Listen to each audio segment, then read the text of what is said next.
In South Africa, improving that country's infrastructure is a vital part of the economic future, but the complex regional relationships are an important part of making that happen as well. Angelo Coppola explains. The private sector is critical. The political leadership in any country has a crucial role to play. It's this role that made the Maputo corridor such a success.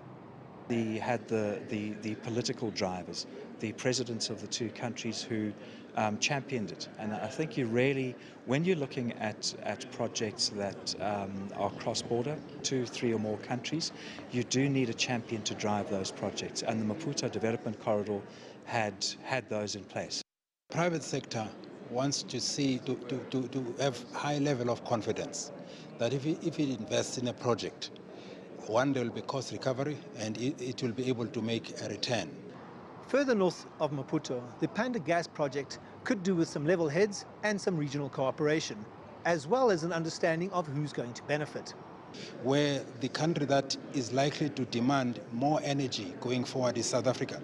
Surely, if the project has to take off, South Africa, there must be clear visibility to South Africa of the benefits of a project like that. So it would make sense for South Africa to be prepared to make a bigger contribution to the preparatory phase. We need to think differently about it. We need to look at vehicles that we can create, whether they are special purpose vehicles, whether they are arrangements that different countries make within a region, like the regional economic communities, to set up some sort of vehicle where they can then fund based on what they're going to be getting out of the project, based on what their own GDP is.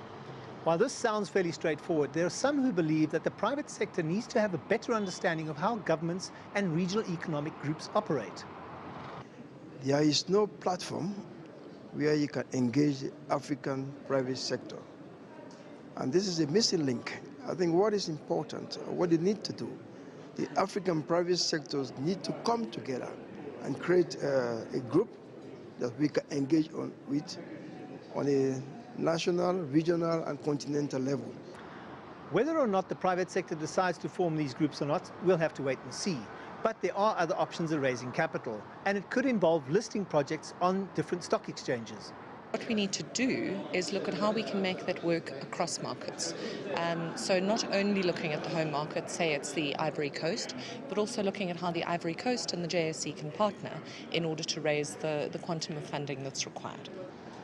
For infrastructure projects to see the light of day, it's essential that the private sector is involved in every phase, from conceptualization all the way through to implementation.